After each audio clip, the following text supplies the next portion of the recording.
President Edgar Lungu last week opened the Victoria Falls to the public, which was closed due to the outbreak of the novel COVID-19 pandemic.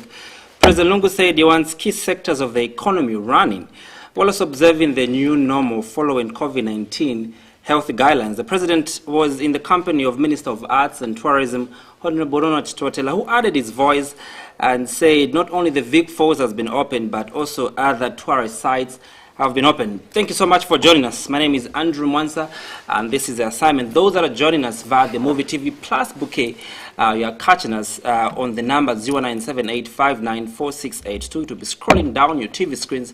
And this also equates to those that are joining us on the Topset decoder channel 104. Those that are joining us from across the continent of Africa, use the social media via our Facebook fan page.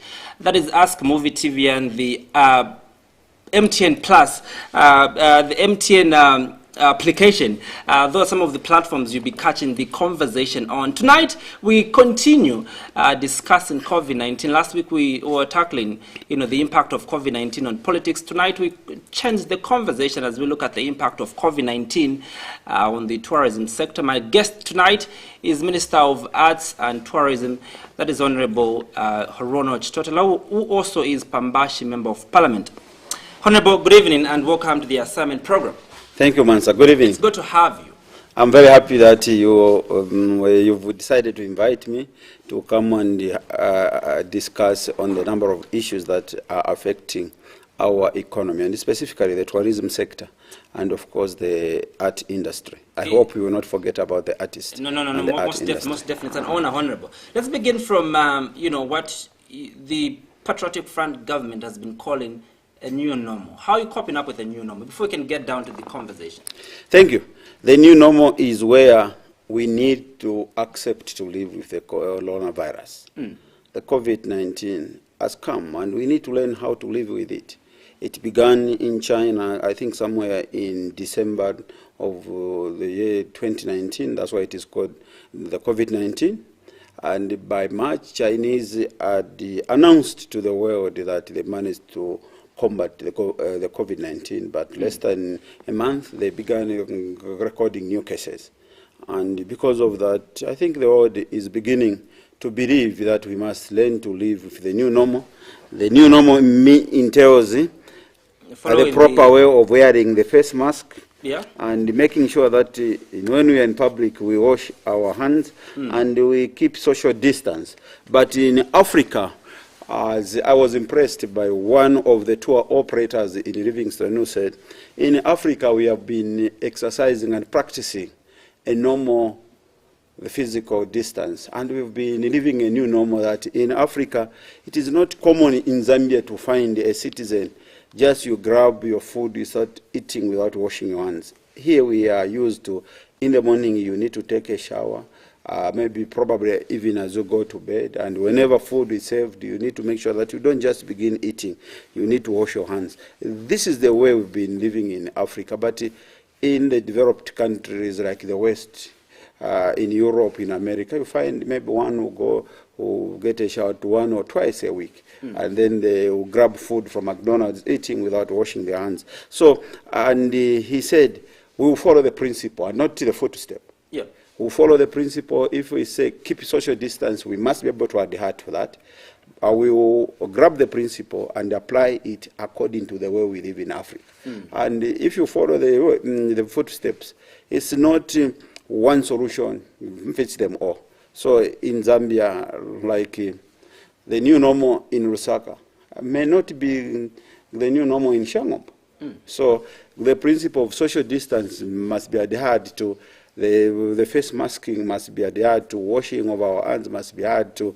The physical distance we need to adhere to. That's why the emphasis by His Excellency the President is, as we are relaxing measures to allow the economic activities to slowly begin taking place, we must bear in mind that we have the SI number 21 of 2020 that talks about the health situation, the SI number 22 of 2020.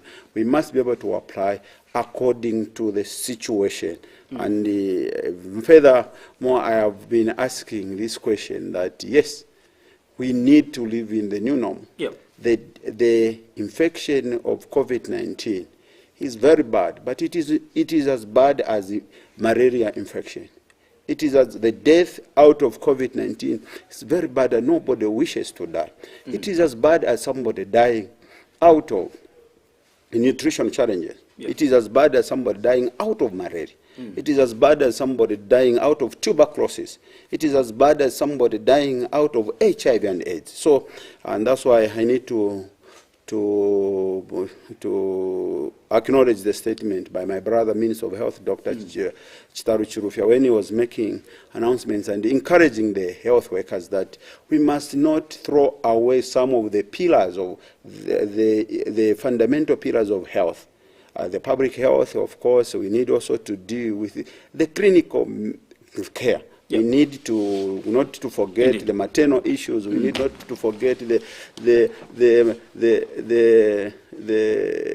malaria. We don't need to forget about HIV and AIDS. We don't need to forget about TB, because a death out of HIV/AIDS is as bad as a death out of the coronavirus. But let's begin the conversation from this note, Honorable Minister.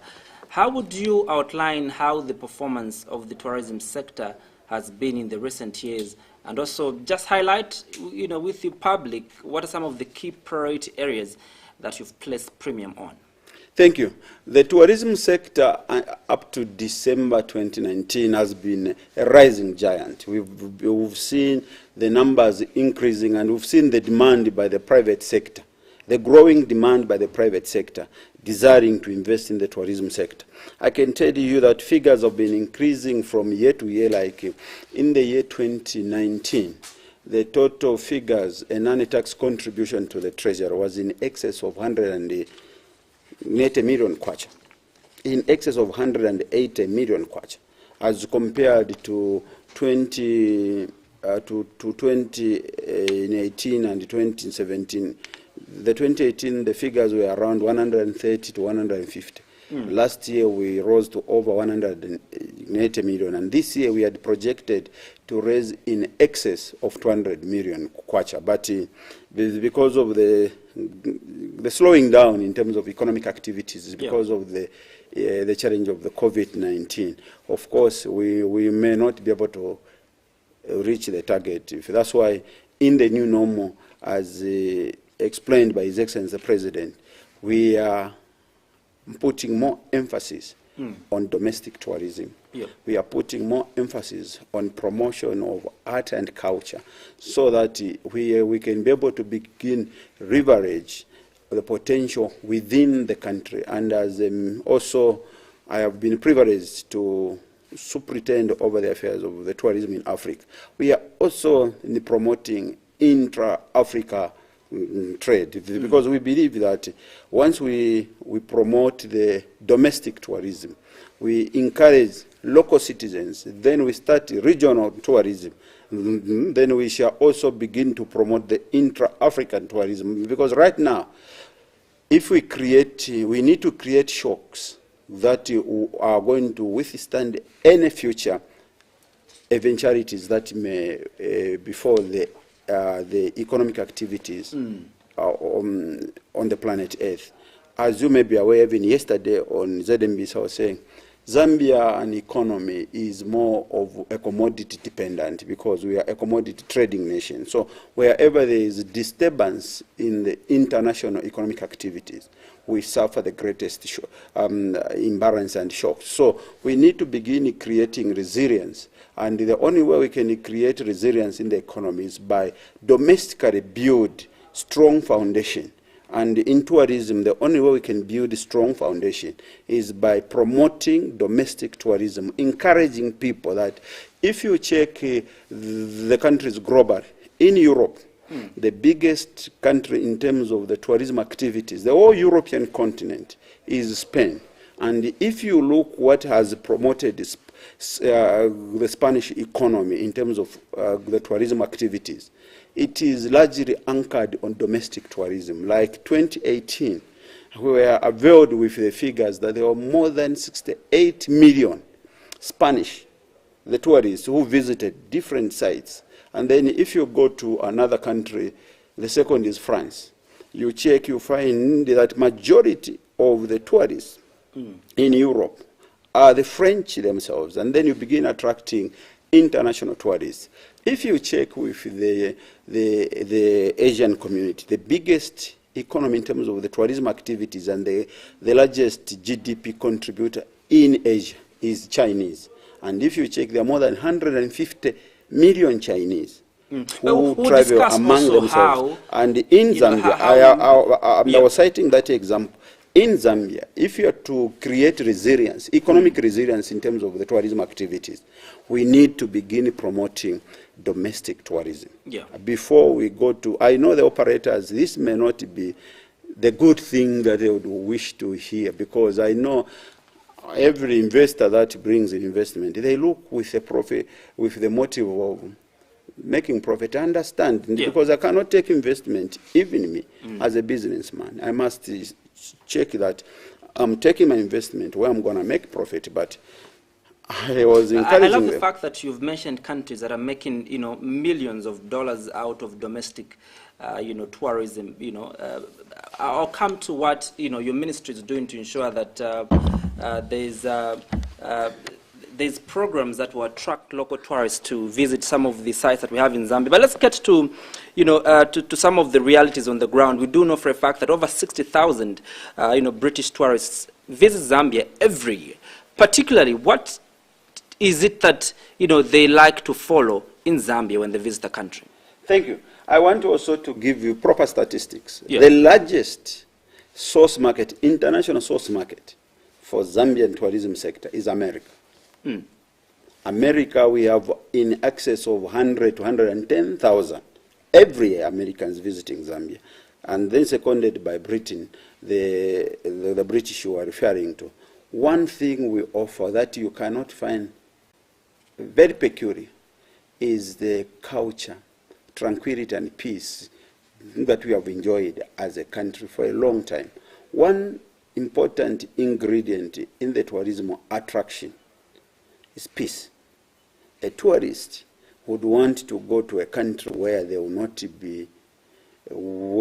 not have anxiety relating to instability. If the country is stable, then that is a key attraction for the international tourists, because nobody would want to risk to go to the place that is not stable.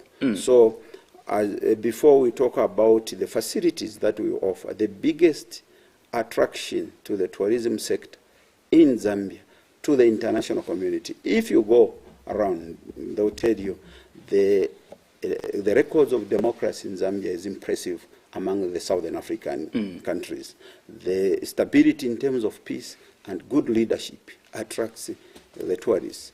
Number two, outside peace, is the facilities that we have.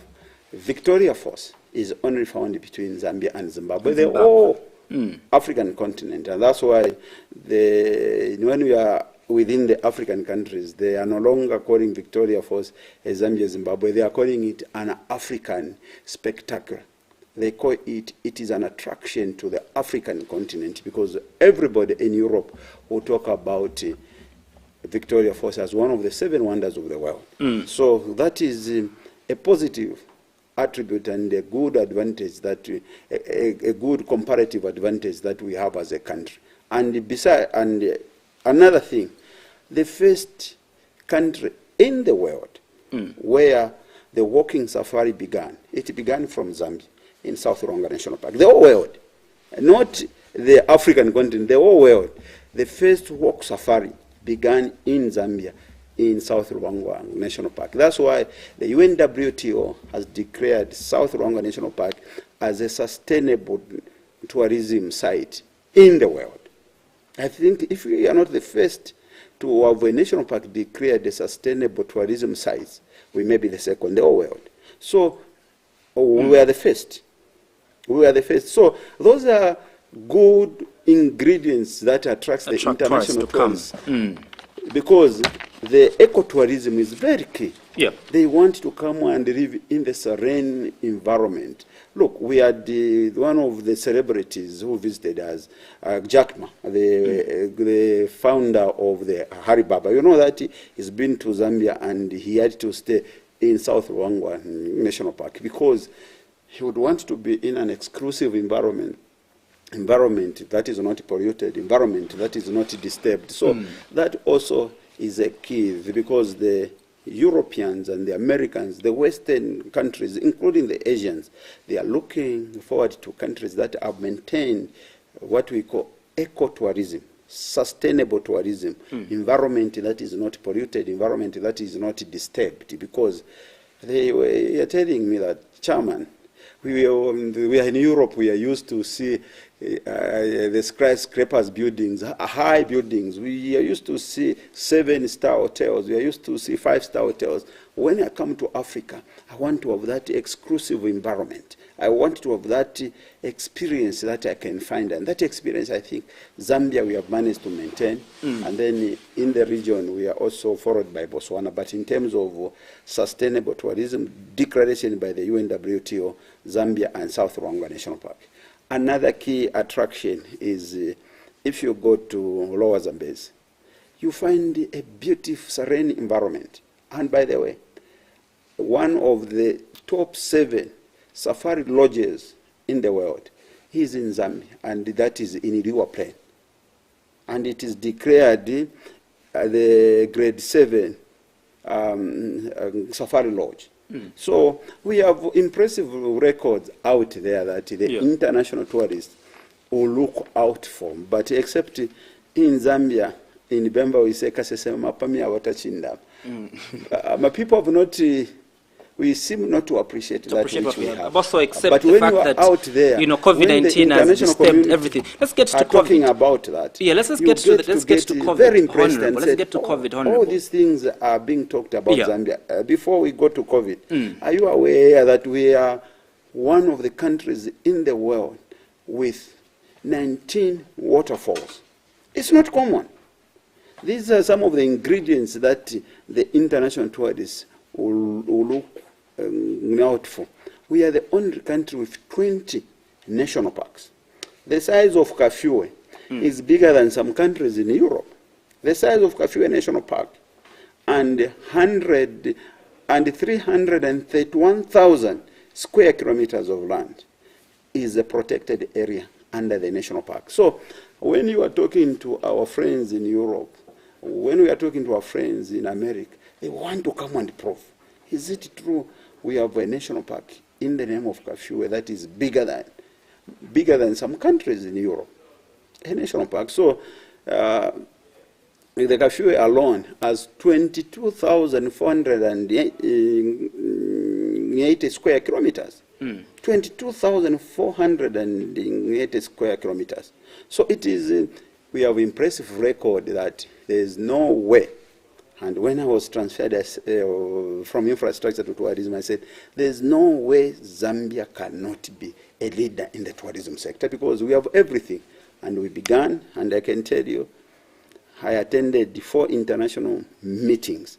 The desire, and I think I was very impressed by our Consul General in Madrid. He organized a group of big businessmen, some of them very young but very wealthy, who even desired and expressed a strong interest to come and invest in Zambia. The owner of Eurostar, he runs over 500 hotels globally. I would like us to. Dedicated there are a lot airline. of questions that I have prepared for you, Honorable, in regards to what we're discussing tonight. We're discussing the tourism sector in the wake of COVID-19, and that's the reason why I'm cutting you short, so that we could also get answers to some of the questions we've prepared. But one of the issues that you didn't foresee probably, is the issue of COVID-19, and it has hit the tourism sector hardly, because we know for a fact that no hotels now, are operational, and tourists reach through hotels and spend time in their hotels. It's now good that the Victoria Falls was opened last week. With the president. But give us an outline of how the COVID-19 has impacted the tourism sector. Probably you can give us projections of how many jobs have been lost and how many jobs are still going to be lost as we, still struggle with the coronavirus. Thank you. No country on earth prepared for COVID-19 because, as you may be aware, it is still a new disease, and even the scientists are still investigating. They have not yet understood it fully. Zambia as a country, Africa as a continent, we never prepared. We prepared for success. In my own thoughts, I never expected we shall have this. And travel and tourism has been the biggest affected industry or sector globally. Travel and tourism globally. And as you may be aware, tourism is person to person.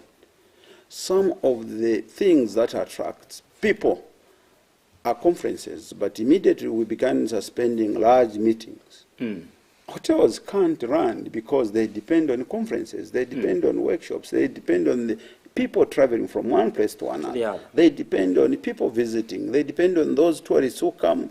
Others come for trophy hunting, others come for safari hunting, others come for leisure tourism, others come for conferences, others come for meetings, others come for economic activities. Yeah. But when travel and tourism globally began shutting doors, obviously we began preparing, and I called my staff in the ministry, we called all the players in Zambia, and we began preparing and said, how then can we?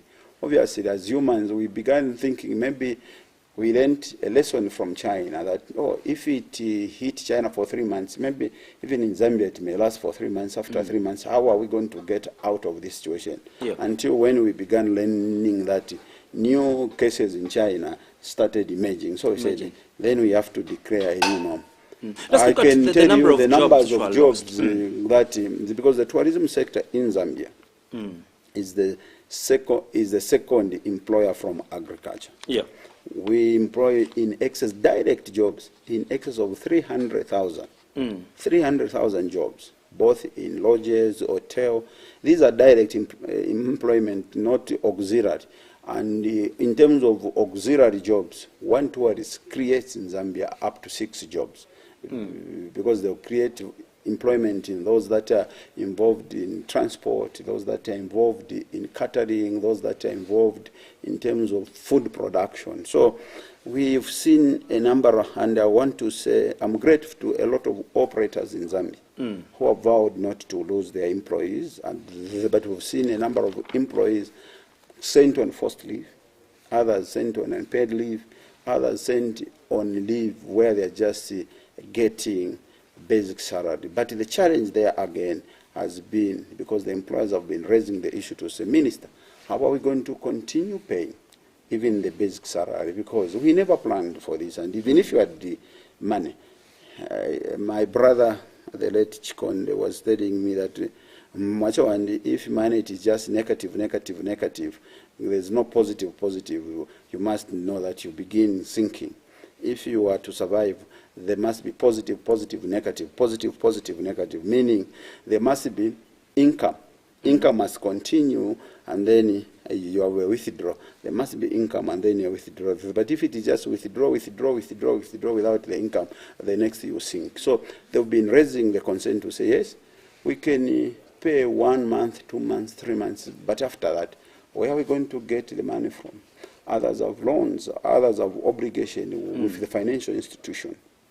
That's why the number of employees, I can safely say, maybe quarter of that, because we are still compiling the data to see how many of our people who were direct employed that have lost the employment, and how many, because the most of the tour operators who are in the tourism sector have been meeting with, they have been assuring us to say, no, we just have to send our employees home, we will support them, we will not be able to terminate the employment. But I am aware that there are some institutions that have terminated the employment. So I've tasked the Director General from ZTA to call for a meeting and and compile data, and the director for tourism, so that before the end of May, we must be able to address the nation and tell them that these are the number of people that have lost employment, and this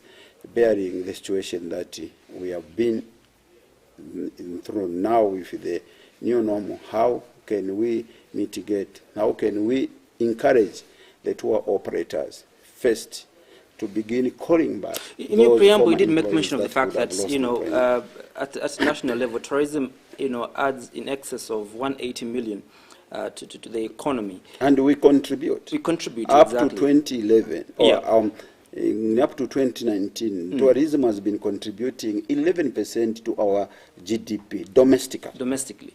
From the time that the COVID-19 started, potentially, how much have we lost out of, you know, the tourism sector?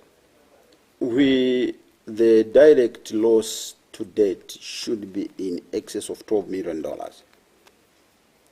Direct loss. Those that are involved in terms of cancellation, bookings, and others must be in excess of $12 million. But our projection was, if we don't lift the trophy hunting, the safari hunting, and the situation continues, and the hotels do not open, up to December, the country was to lose in excess of $460 million. And you've said, that's a lot of money, we can't risk. So that's why you've heard there is a new normal, that we need to slowly begin opening, so that we start creating confidence in the market.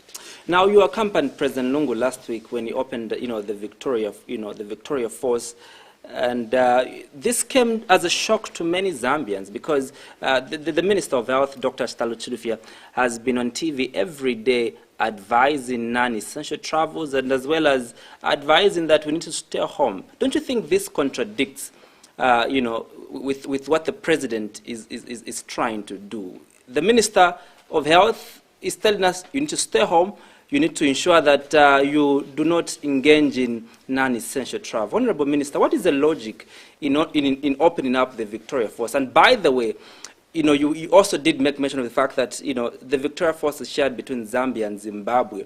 Now, on the day that the president opened the Victoria Falls, we had in excess of about 174 new cases that came through from Nakonde. Zimbabwe on that day had only 42 cases. They maintained and said, we'll still not open our side of the Victoria Falls. What is the logic in opening the Victoria Falls when, you know, that our numbers we're almost now hitting 1,000, Honorable? Do you want people to die? I just hope that we will not see numbers rising in Livingstone. The numbers are rising. I am saying in Livingstone, because Livingstone has had zero COVID infection. And I pray that even as our friends move to do testing in Chirundu, Vicfos, and Kazungula, we will be able to maintain that record. And I want to assure you that President Lungu is president of Zambia. Is state president. And that's why, you remember in Livingstone, we said, a president akakamba osakambulula. A president akakamba ni policy. The loyal lieutenants must begin implementing the presidential direction. I said in my preamble, the death out of nutrition challenges is as bad as a death out of coronavirus. And that we must bear in mind, that he's superintending over the economy of this country. And he has to balance health and economic activities. If we don't, we'll create a situation where we'll be in more deeper waters than where we are now as we are fighting COVID-19. The president gave a clarion call and a clear direction. As we open, let's continue living in the new normal. In the new normal. Observing social distance. The question, Honorable Minister, observing social distance. Doesn't this contradict? No. The president says, observing the social distance, masking up, washing our hands, and making sure that in Livingstone, other than Victoria Falls and the Curio business, the people have been living normally. And we have not recorded any COVID-19. Are we Here's getting the rid situation. of the other new normals? I am coming. No, it's a new normal. Yes, we're in the new normal. You mentioned that some of the new normal norms that we have now is wearing a mask, social distancing. Also, part of the new normal, staying home and ensuring that we do not engage in non-essential. That was part of the new normal. Are you saying that now this is no longer part of... No, listen. A non-essential travel. But if somebody is going for economic activities, mind you, the economy of Livingstone, the tourism activities in Livingstone is dependent on the Victoria Falls.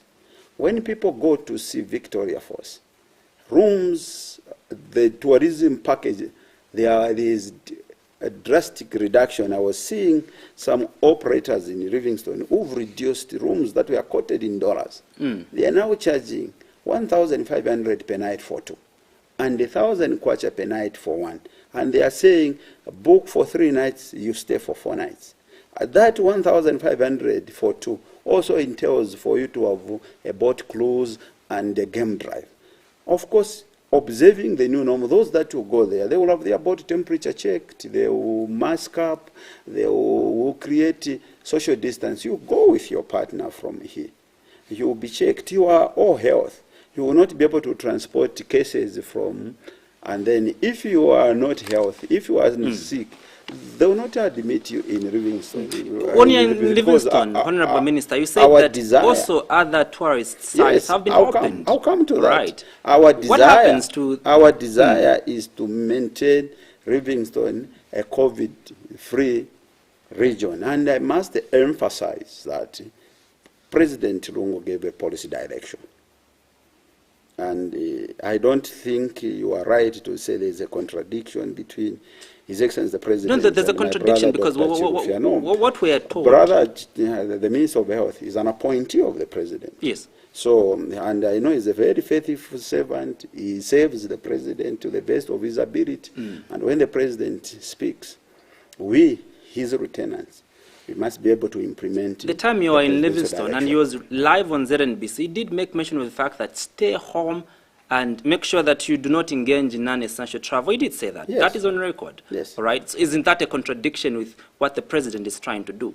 The President said, ask Onaibo Chirufya, but why are you asking me? I'm telling you that Dr. Chirufya is an appointee of the President. What happens? What happens? Honorable Minister, what happens if we record cases of COVID-19 in Livingstone? Are we going to close the... I am praying that Livingstone, to date, has been a COVID-free zone. Yeah. And you, in your own words, you said, our neighbors, the one we border with, Zimbabwe, from the time they began, they only have 40 cases. Yeah. And they are still closed. Maintained. And there are no more Zimbabweans closing via Vic Force coming to Livingstone.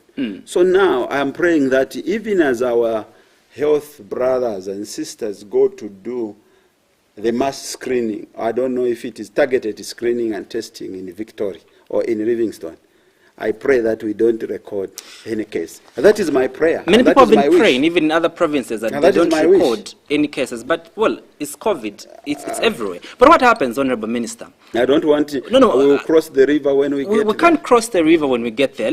You are a leader, all right? And you need to project that. What if we record cases? What happens? I'm sure that, I'm sure you've looked into... You are the one that is responsible for the Ministry of Tourism. New normal must continue. You are the one responsible for the Ministry of Tourism. You are the one that is in a better place to advise the President. What happens? We will continue under the new normal. COVID-19 is in Lusaka. Restaurants have opened even in Lusaka. Restaurants are running in Lusaka. And COVID-19 is in Lusaka. What we will need to do, I pray that the operators are still appealing, that even as the Minister for Health says the staff in Livingstone, even today, I was speaking to some, they are hoping that Livingstone will continue being a COVID-free zone. But in an event there will be, we have COVID-19 in Lusaka, and restaurants are running. What we will do now, we'll promote masking up and washing our hands and continuously observing social from the time you distance. opened up the tourist sites, how has been the reaction so far? Very good, very good. The operators and the people are excited. People are excited by the decision of His Excellency, I don't the think President. so. I don't think so. I'll I give have you an received example. calls of the operators. When the even as far president as gave a Choma. directive that, churches could reopen, we did see, Honorable Minister. I'm not Minister of Religious Affairs. No, we did see. There was that mistake, and people Which started. mistake? I'm a Christian. Can I ask you a question? If I were to ask, if you were saying people said no, we can't open. But clearly we're saying. What if? Are you able to answer me? What if COVID-19 continues in Zambia for the next 1-2 years? Will the church continue being closed? What reason are the leaders of the church going to give? So we need to face situation in the real context. Answer me. If COVID-19 continues, I gave you the example. Listen, the reason why we're staying home, and I'm answering you. I gave you the example of China, yeah, where it began. After 3 months, it seemed to have gone. Again, it started experiencing new infection. Now, the church could have said no until COVID-19 is controlled. What if COVID-19 is not controlled for the next 2 years? Are you telling me the church will continue remaining closed for the next 2 years? Are you able to give us some of the operators? Are you able to give us some of the operators that have answer my question as I am answering your question? but Honorable, are you able to give us some of the names of the operators that have received, this particular directive from the president? Yes. Where? Are you able to give us some of the names? Yes, I'll give you.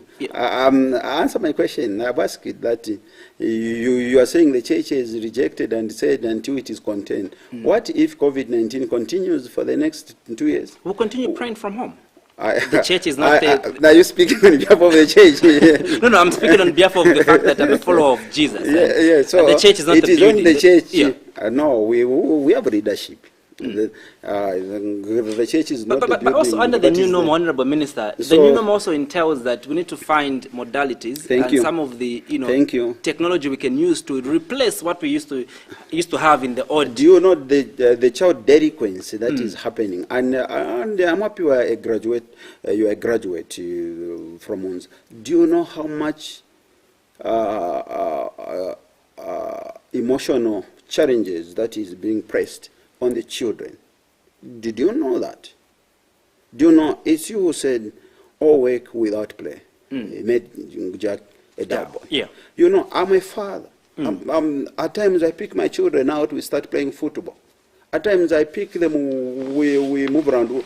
You can experience a situation where a child, maybe he will be on TV to learn, he will be on the phone learning. A child cannot learn without the proper learning, without an interaction. A child will begin dozing and sleep. I can give you an example. Are you shooting down the idea of e-learning? No, it is very important, but we must bear in mind of the consequences that it is also pressing on the lives of the children. I'm not Minister of Education. What of the child in Chimpiri ward in Pambasha constituency, where there is no electricity, where there is no network? Is he not a Zambian child? How is that child learning? So that's why I told you that President Lungu is state president. When he's sitting there, and I've always spoken, I've said Zambia is not Lusaka. And Lusaka is not Copper Belt. Zambia is not Copper Belt. Zambia has 10 provinces. Yeah. And more than 100 districts. And 156 constituencies. With more than almost 1,000 wards. Yeah. If you get to some areas, even me as a member of parliament, to Kanga in Chimpiri ward, I get there with a bicycle. I will have to leave my car. I must jump on the bicycle, cycle for 15 kilometers. Yeah. People have never seen a car in their lifetime.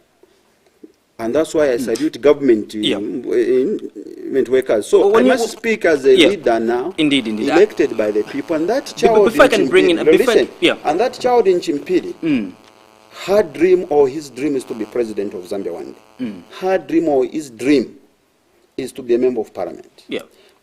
I have my children in Lusaka who have access to the internet, who have access to e-learning. What are we doing to that child? Yes, health is critically very, very important. Indeed. And that's why we are saying a new normal. We must assess a situation. Yeah. What should we stop the child in Chimpili, where there is no COVID-19, and the teachers live there, from having a normal class? Because there's no interaction.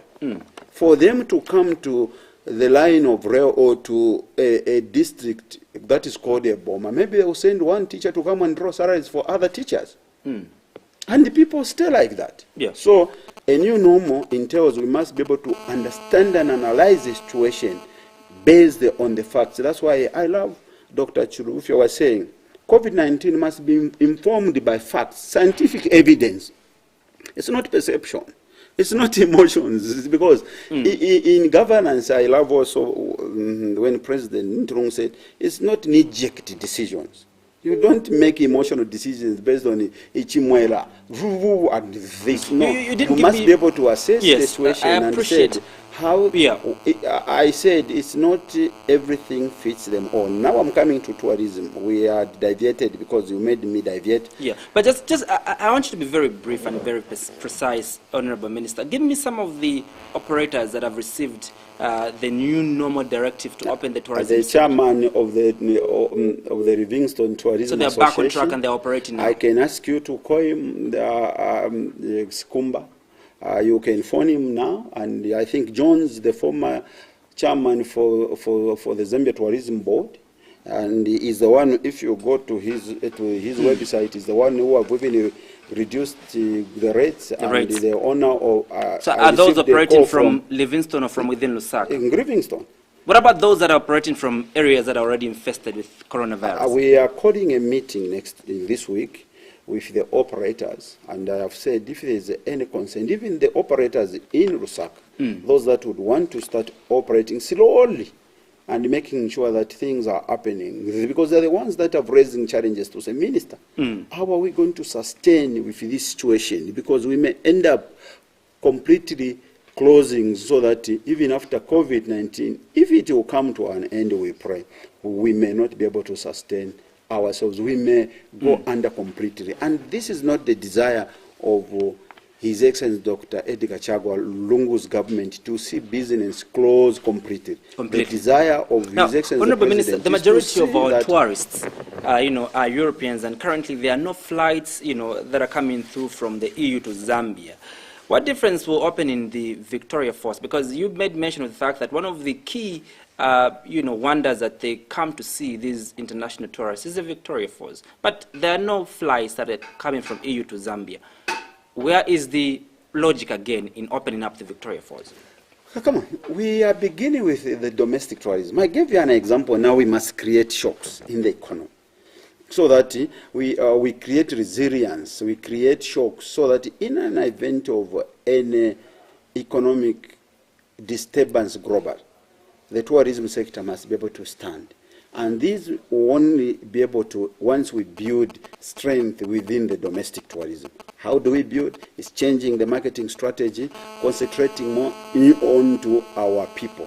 We need to tell the good story of Livingston. We need to tell the Zambian people the good about South Luangwa, North Luangwa, Lower Zambezi, Kafue, Liwa National Park, Bangweulu, Samfya, Kasaba Bay, so that amongst ourselves as Zambians, we begin traveling. One of the hindrances that I have received we begin from traveling a lot of when Zambia, you've told us stay home. Don't go to Nakonde. It's a cost of these places. And that's why the operators have just agreed to reduce the prices for Zambians so that it can work as a stimulus to stimulate interest among Zambians to start visiting. Do you think this is bearing a new normal? Do you think this is realistic, Honorable Minister? Because every time we record high cases in any area, you describe it as an epicenter and you tell people not to go there. Why do you want to wedge between me and my brother, Dr. Chirofia? If you want to know more why cases are surging after the announcement by His Excellency the President, call Dr. Chirofia. Me ask me about tourism. I'll answer you very well. Let me bring in callers, Honorable Minister. Let me bring in callers, Honorable Minister. Hello, good evening. Hello, good evening. Good evening. Yes, you're live on the assignment. Please give us your contribution and where you're calling us from. But now you people, you are your client. I'm calling you from Monte. Your signal is not okay, so I'm watching you on the Facebook. Okay, please give us your contribution, sir. Hello? Yes, please give us your contribution. Someone from marketing will be able to call you, from the call center will be able to call you. Give us your contribution. Hello? Yes, sir. Yes. Yes. What is All right, we seem to have a bad signal, 0978594682. That is a number that you are coming through and giving us your contributions regarding what we're discussing tonight. We are discussing tourism sector in the wake of COVID-19. My guest is Honorable Minister of Arts and Tourism, Honorable Ronald Chitotile. Hello, good evening. You're through to the assignment. Hello? Yes, who's on the line and where are you calling us from? I'm calling you from Mukoshi. This is Kenny Kavenda. Mr. Kenny from Mukushi, what is your question for Honorable Minister? I have no question for the Honorable Minister. I just want to urge him Yeah. and the head of state in particular Mm. to go ahead with the opening of schools and even the colleges can open because Magufuli has just showed the world that this COVID is fake. All right. I thank you. Thank you so much for coming through. Let me pick 3 more calls and then Yes, you'll be and able to before respond. that, I want to tell you that the Minister for Southern Province, thank you, Honorable Hamkare, that tomorrow he's mobilized all the teachers in Livingstone and other government officials Indeed. to visit Victoria Falls to demonstrate that Livingstone is COVID-free. My honorable brother, you are free to visit. You have the blessings of His Excellency the President. I endorse his statement that please, even Lawrence Evans, together with your team, Chairman Rodin Skumba, and all the Livingstonians, the tour operators, I know how excited you were. And look, this is a situation when the President announced, how I wished you were there. People literally crapping. We'll come to that, Honorable Literally Minister. crapping. We'll come to that, Because Honorable I've been Minister. looking forward to that. Let me also accommodate other callers so that But as the you could President respond. said, there will Yeah. be other people who may not just like him, who may just criticize because they may not just like him. In Bemba we say, okupatireta tila busuma bobe. Na mfefera fine balungu bawama. Kwa hivyo fena bashabatemu. Are you sure, Honorable? I'm telling you the truth. But really, I'm now interested in this, and I'll pick calls later on as the director, allows us to with more time. But someone comes to and says Magufuli has opened up his east, and he says that the coronavirus is fake. And let me remind you, in his 4th address to the nation, President Lungu said there's something very peculiar. He didn't use the actual word. He says it seems like it's a different coronavirus from the one that these Western people are facing. Do you also believe that probably there's something sinister about the coronavirus? The leader of the opposition, chairperson of the opposition, Lukuku, last week on the assignment, he told me that The chairperson of which opposition? the opposition alliance. He said that He's the chairperson. spokesperson of the alliance. He said that the coronavirus He's my is brother, fake. I know him. The coronavirus is fake. And he demanded that for him to believe that the coronavirus is real, he needs access to go see the people that are in quarantine. But because according to him, he doesn't know anybody, that has been infected with the coronavirus. But is there anything sinister that probably people have to know about the coronavirus? No, I'm not a medical doctor. No, but you And when the president speaks, our president Bakakamba also Kambolo. not even my minister Kambulu. Our president, he's fine, I'm saving the praise of the president. And when the president speaks, it's policy. It's policy. We must all implement. Look, how, friends, he is an executive president elected by 10 provinces, 156 constituencies. He's the commander-in-chief of the armed force. He's the only one given mandate by every Zambian. And then he assigns me to execute duties under tourism. Me, I'm elected by one constituency, Pambashi. My mandate to speak is to speak for people of Pambashi. But that His Excellency has extended his mandate to me to say, okay, I cannot superintend over tourism. I have assigned you to do that. So as a faithful servant, a president akakamba, weno akamba, oza kambiro, lero banani ozate, a minister, sinakambe na chibu binakamba straight. You still haven't answered my question. But Have I answered? Kenny comes to and says the president should go ahead also and open universities and colleges. Are you agreeing with this, Honorable Minister? America, I was watching CNN and BBC. The world has realized that, yes, coronavirus is very deadly. And the death out of coronavirus is not worse than the death out of malnutrition. I hope you understand. The death out of TB or HIV-related infection is as bad as death out of coronavirus. So it is you agree, a balance. You agree that, you know... it's finding a balance that everything is captured and implemented. I understand where His Excellency the President is sitting. Because he's overseeing the country. At least me, I oversee Pambasha and the sector called the Ministry of Tourism. Honorable Minister, are you agreeing that the schools should open and these other sectors should open too? I am following, me as a faithful lieutenant of His Excellency President. Even when the President somehow is wrong.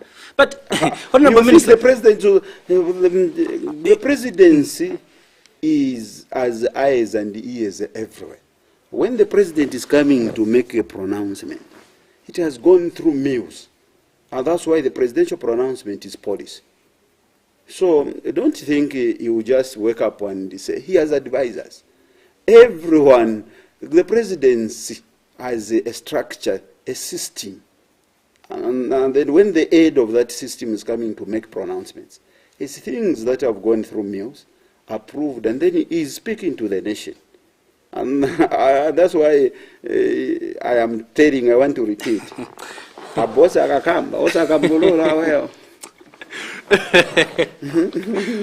Well, it's quite, you know, let's get quickly to, you know, how much of the COVID-19 stimulus, you know, package is meant for the tourism sector.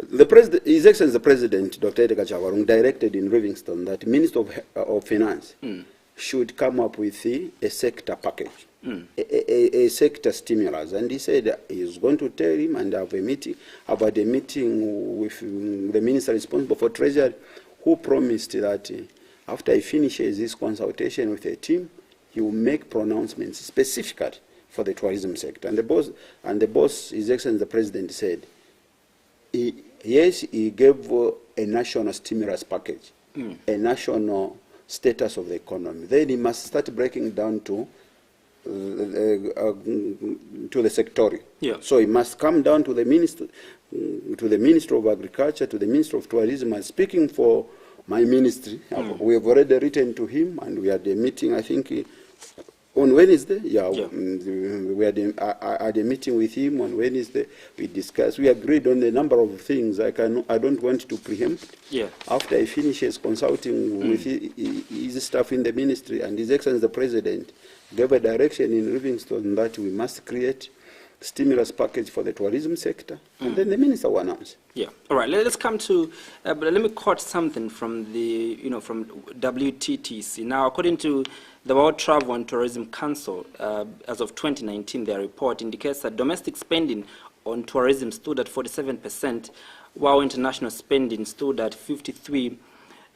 This means that majority of revenue generated from tourism sector comes from international tourists. What has your ministry planned to ensure that they stimulate, you know, domestic, you know, tourism?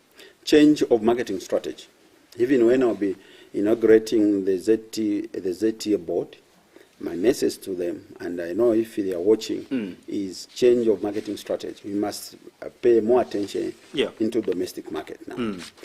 It's very key. Number two, the tour operators' realization that stigmatization of saying the tourism sector is expensive for the local people must be done away with by creating packages that promotes indigenous, domestic, or local people, citizens within the nation to appreciate. And then also key is intra-Africa tourism activity. The arts have been neglected for a long time. What is your ministry doing to ensure that the arts, you know, are considered, especially now that you are the one that is running the ministry? We have assigned the National Arts Council of Zambia to come up with the Presidential Choral Festival, and then we shall begin I learned a lot, and I'm chairman for tourism in Africa. I'm learning a lot, even from African countries. In Johannesburg, they are going to have the Johannesburg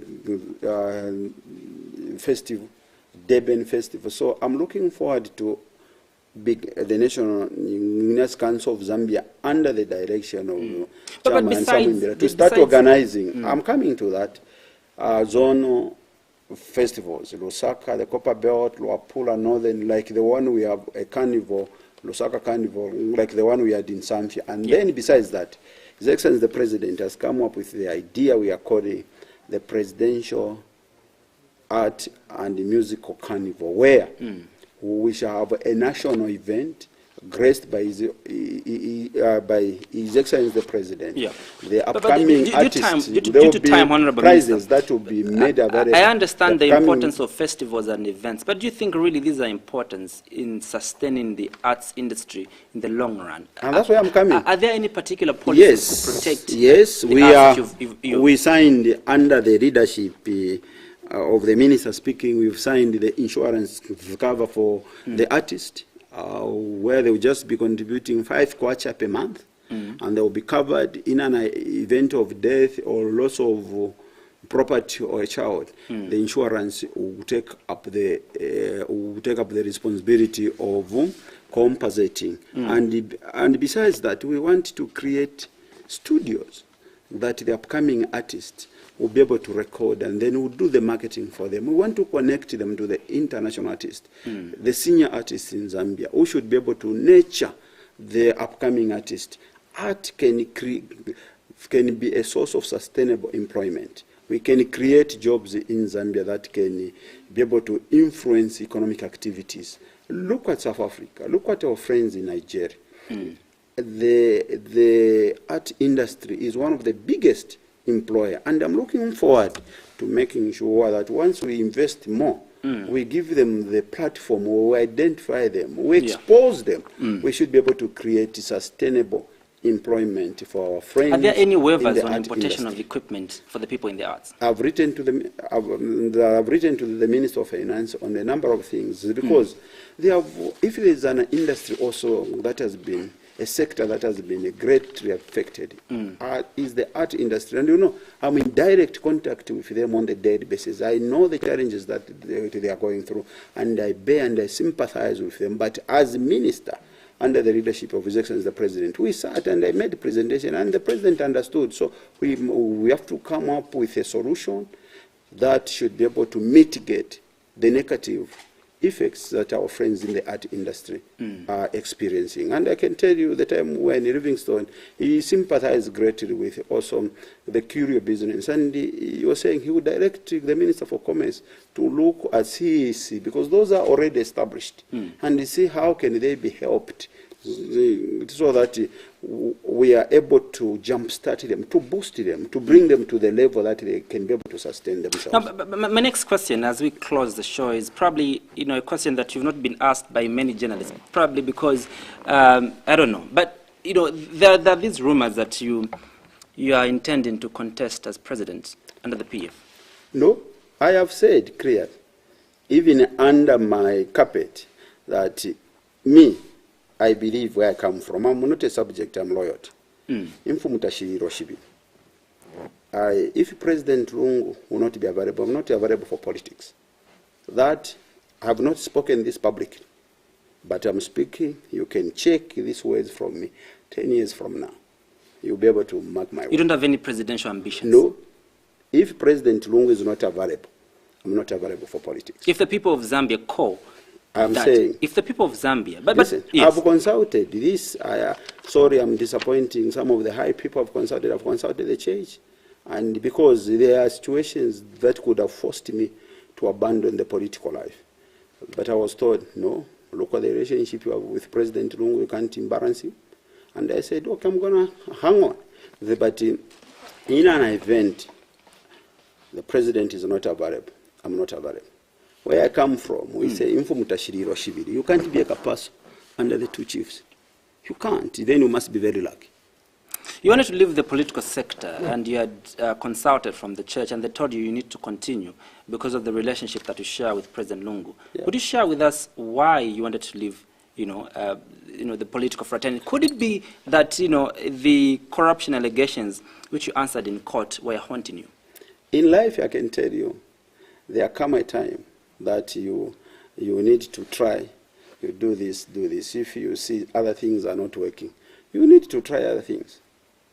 And do you believe that politics is not working? And I want to answer you where you said maybe it could be you were haunted by the corruption allegation. How do you stand accused as corrupt for offenses that happened in the ministry before you became a minister? And that's why a lot of people never followed the court proceedings who believed in the social media. I had a different case in court and I had a different case on the social media. In court, I was charged for the offense that happened between 16th January 2016 and 29th July 2016. Records are there in court. Go and check. I think you were sending the journalists. I was appointed Minister of Works on 29th September 2016. I was sworn in on 1st October. I worked for 1 month. On 1st November, I was transferred to infrastructure. 2016. How do I stand charged and taken to court for things that happened before I became a minister? And then a lot of people called me to say, no, I'll interfere with witnesses. I needed to resign. So I said, do they maybe people did not have access to the records. Maybe people did, but the journalists who came, the state called 21 witnesses, and no witness pointed at me. Evidence were adduced in court. And everybody had asked the question. He became a minister on 29th September appointed, sworn in on 1st October. The issues presented in court happened between 16th January 2016 and 29th July 2016. Honorable Minister, I would love for Maybe you I was another chitotela. I would love for you to Works and Supply. I would love for you and to then the Minister of Infrastructure was not even there because the Minister of Infrastructure was created by His Excellency the President in October and then gazetted in November, and I was appointed I was transferred from Works and Supply. Do you think to really that there's any link between the corruption allegations and your transfer No. from the Ministry of Infrastructure to Tourism?